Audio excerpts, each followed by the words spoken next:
ఇక regional ring road భూసేకరణపై Telangana CM Revanth Reddy focus పెట్టారు.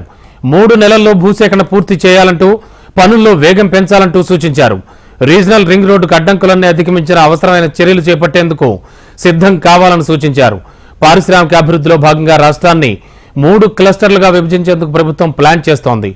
ఔటర్ రింగ్ రోడ్డు లోపల అర్బన్ తెలంగాణ, ఓఆర్ఆర్ చుట్టూ రీజనల్ రింగ్ రోడ్ వరకు semi urban cluster, regional ring road తర్వాత రూరల్ క్లస్టర్ గా గుర్తించి పరిశ్రమలు ఏర్పాటు చేసేందుకు ప్రభుత్వం అడుగులు వేస్తోంది. భారత్ మాలా పరియోజన్ ఫేజ్ 1లో భాగంగా 158 కిలోమీటర్ల మేర రీజనల్ రింగ్ రోడ్ నిర్మాణానికి ప్రణాళికలు సిద్ధం చేశారు. అయితే ఈ ప్రాజెక్టుకు అవసరమైన భూసేకరణకు తెలంగాణ రాష్ట్రం సగం వాటా నిధులు భరించాల్సి ఉంటుంది. ఇప్పటి వరకు 1935 హెక్టార్ల భూసేకరణ చేయాల్సి ఉండగా ఇప్పటి వరకు 1459 హెక్టార్ల భూసేకరణ పురోగతిలో ఉంది.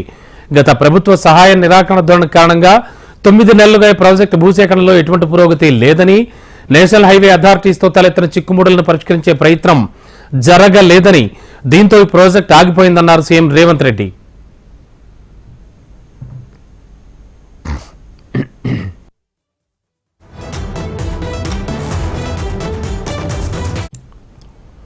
తెలంగాణలో పారిశ్రామికాభివృద్ధిని వేగవంతం చేసేందుకు రాష్ట్రాన్ని 3 క్లస్టర్లుగా విభజించేందుకు ప్రభుత్వం సన్నద్దమైంది.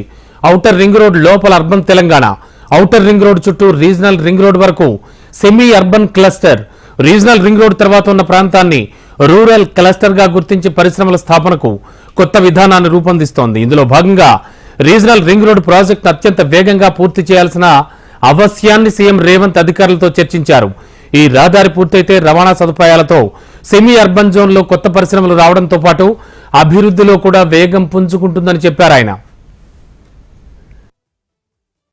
అలాగే నిలిచిపోయిన భూసేకరణను రాబోయే 3 నెలల్లో పూర్తి చేయాలని, భూసేకరణతో పాటే రీజనల్ రింగ్ రోడ్ పనులకు టెండర్లు పిలవాలని అధికారులను సీఎం ఆదేశించారు. అటు రీజనల్ రింగ్ రోడ్ దక్షిణ భాగాన్ని జాతీయ రహదారిగా ప్రకటించాలని, తదుపరి భూసేకరణ ప్రణాళికను రూపొందించాలని కేంద్ర మంత్రి నితిన్ గడ్కరీని కోరారు సీఎం రేవంత్.